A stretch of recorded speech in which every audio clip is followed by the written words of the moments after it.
ಏನು ಸಕ್ಕರೆ ಮಂತ್ರಿ ಇರಬೇಕು, ಆಯಾ ಭಾಗದ ಜನಪ್ರತಿನಿಧಿಗಳನ್ನ ಕಾರ್ಖಾನೆ ಮಾಡ್ಯಾರ, ಅವ್ರನ್ನೂ ಕರೀರಿ. ಕರೆದು ಅಧ್ಯಕ್ಷರೇ, ಇದಕ್ಕೆ ನೀವು ಪರಿಹಾರ ಮಾಡದೇ ಇದ್ದರೆ ಸಕ್ಕರೆ ಕಾರ್ಖಾನೆ, ಒಂದು ಸಕ್ಕರೆ ಕಾರ್ಖಾನೆಗಳು ಕರ್ನಾಟಕ ಬಂದಾದರೆ ಲಕ್ಷಾಂತರ ಕೋಟಿ ವ್ಯವಹಾರ ಬಂದಾಗ್ತದೆ.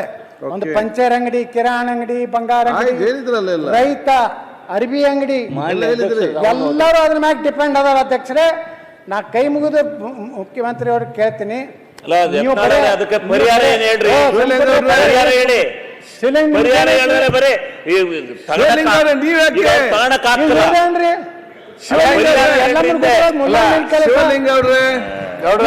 ಅಧ್ಯಕ್ಷ ಈ ಎಲ್ಲಮ್ಮ ಗುಡ್ದಾಗ ಈ ಮುಲ್ಲಂದೇನು ಕೆಲಸ? ಸುಮ್ಮನೆ ಬಾಯಿ ಹಾಕ್ತಾರೆ. ಅದಕ್ಕೆ ನಾ ಆಗ್ರಹ ಮಾಡ್ತೀನಿ, ಮುಖ್ಯಮಂತ್ರಿಗಳು ತಕ್ಷಣ ಸಭೆ ಕರೀರಿ, ಸೂಕ್ತ ಪರಿಹಾರ ಕೊಡ್ರಿ. ನೀವು ಎಷ್ಟು ಪರಿಹಾರ ಕೊಡ್ತೀರಿ ಅದನ್ನ ನಾವು ರೈತರಿಗೆ, ನೀವು 3,500 ಕೊಡ್ಬೇಕತ್ತಿರಲ್ಲ, ನಾವು ಕೊಡ್ಲಿಕ್ಕೆ ತಯಾರಿದ್ದೀವಿ. ನಮ್ಮದು ಏನಾದ ಉಪ ಉತ್ಪನ್ನಗಳನ್ನ ಕೇಂದ್ರ ಸರ್ಕಾರಕ್ಕೂ ನೀವು ಕರ್ಕೊಂಡು ಹೋಗ್ರಿ. ಪ್ರಧಾನಮಂತ್ರಿಗಳ ಬಳಿ ನಮ್ಮನ್ನು ಕರ್ಕೊಂಡು ಹೋಗ್ರಿ. ನಾವು ಪ್ರಧಾನಮಂತ್ರಿಗಳ ಒತ್ತಾಯ ಮಾಡ್ತೀವಿ. ಪ್ರಧಾನಮಂತ್ರಿಗಳ ನಿರ್ಣಯ ಮಾಡಿದ್ರಿಂದಲೇ ಈ ದೇಶದಾಗ ಸುಮಾರು ಒಂದು ವರ್ಷಕ್ಕೆ $1,00,000 ಕೋಟಿ ಫಾರಿನ್ ಎಕ್ಸ್ಚೇಂಜ್ ಉಳಿದಲಿಕ್ಕೆ ಕಾರಣ ನರೇಂದ್ರ ಮೋದಿಯವರು ಅಂತ ಮಾತನ್ನು ಹೇಳಿ ನಾನು ಅಭಿನಂದನೆಯನ್ನ ನಮ್ಮ ನಿತಿನ್ ಗಡ್ಕರಿ ಸಲ್ಲಿಸಿ, ಯಾರೇ ರಾಜಕಾರಣ ಮಾಡಲಿ, ಯಾರೇ ನನ್ನ ವಿರುದ್ಧ ಮ್ಯಾಗ ಕೇಂದ್ರ ಹೈಕಮಾಂಡ್ ಕೇಳಿ, ಐ ಡೋಂಟ್ ಕೇರ್.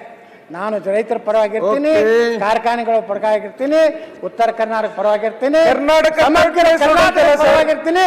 ಕರ್ನಾಟಕ ಒಂದೇ ಇರಬೇಕು, ನಾವೆಲ್ಲ ಸಮಾನತೆಯಿಂದ ಅಭಿವೃದ್ಧಿ ಆಗ್ಬೇಕಂತ ಕೇಳ್ಕೊಂಡು ನಾನು ಮಾತು ಮುಗಿಸ್ತೀನಿ. ಅವಕಾಶ ಕೊಟ್ಟಿದ್ದಕ್ಕೆ ಧನ್ಯವಾದಗಳು. ಏನು ಸಕ್ಕರೆ ಮಂತ್ರಿ ಇರಬೇಕು, ಆಯಾ ಭಾಗದ ಜನಪ್ರತಿನಿಧಿಗಳನ್ನ ಕಾರ್ಖಾನೆ ಮಾಡ್ಯಾರ, ಅವ್ರನ್ನೂ ಕರೀರಿ. ಕರೆದು ಅಧ್ಯಕ್ಷರೇ, ಇದಕ್ಕೆ ನೀವು ಪರಿಹಾರ ಮಾಡದೇ ಇದ್ದರೆ ಸಕ್ಕರೆ ಕಾರ್ಖಾನೆ, ಒಂದು ಸಕ್ಕರೆ ಕಾರ್ಖಾನೆಗಳು ಕರ್ನಾಟಕ ಬಂದಾದರೆ ಲಕ್ಷಾಂತರ ಕೋಟಿ ವ್ಯವಹಾರ ಬಂದಾಗ್ತದೆ. ಒಂದು ಪಂಚರ್ ಅಂಗಡಿ, ಕಿರಾಣಿ ಅಂಗಡಿ, ಬಂಗಾರ ಅಂಗಡಿ, ರೈತ ಅರ್ಬಿ ಅಂಗಡಿ ಎಲ್ಲರೂ ಅದ್ರ ಮ್ಯಾಗ ಡಿಪೆಂಡ್ ಅದಾರ. ಅಧ್ಯಕ್ಷರೇ, ನಾ ಕೈ ಮುಗಿದು ಮುಖ್ಯಮಂತ್ರಿ ಅವ್ರಿಗೆ ಕೇಳ್ತೀನಿ, ಅಧ್ಯಕ್ಷ ಈ ಎಲ್ಲಮ್ಮ ಗುಡ್ದಾಗ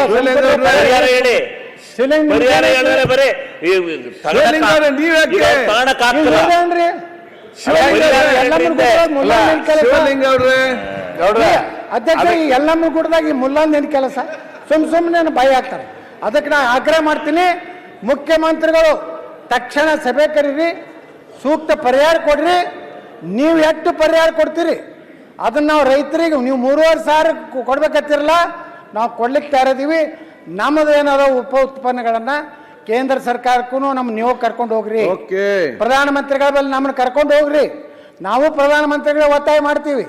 ಪ್ರಧಾನಮಂತ್ರಿಗಳ ನಿರ್ಣಯ ಮಾಡಿದ್ರಿಂದಲೇ ಈ ದೇಶದಾಗ ಸುಮಾರು ಒಂದು ವರ್ಷಕ್ಕೆ $1,00,000 ಕೋಟಿ ಫಾರಿನ್ ಎಕ್ಸ್ಚೇಂಜ್ ಉಳಿದಲಿಕ್ಕೆ ಕಾರಣ ನರೇಂದ್ರ ಮೋದಿಯವರು ಅಂತ ಮಾತನ್ನು ಹೇಳಿ ನಾನು ಅಭಿನಂದನೆಯನ್ನ ನಮ್ಮ ನಿತಿನ್ ಗಡ್ಕರಿ ಸಲ್ಲಿಸಿ, ಯಾರೇ ರಾಜಕಾರಣ ಮಾಡಲಿ, ಯಾರೇ ನನ್ನ ವಿರುದ್ಧ ಮ್ಯಾಗ ಕೇಂದ್ರ ಹೈಕಮಾಂಡ್ ಕೇಳಿ, ಐ ಡೋಂಟ್ ಕೇರ್.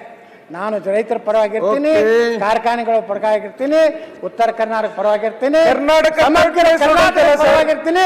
ಕರ್ನಾಟಕ ಒಂದೇ ಇರಬೇಕು, ನಾವೆಲ್ಲ ಸಮಾನತೆಯಿಂದ ಅಭಿವೃದ್ಧಿ ಆಗ್ಬೇಕಂತ ಕೇಳ್ಕೊಂಡು ನಾನು ಮಾತು ಮುಗಿಸ್ತೀನಿ. ಅವಕಾಶ ಕೊಟ್ಟಿದ್ದಕ್ಕೆ ಧನ್ಯವಾದಗಳು.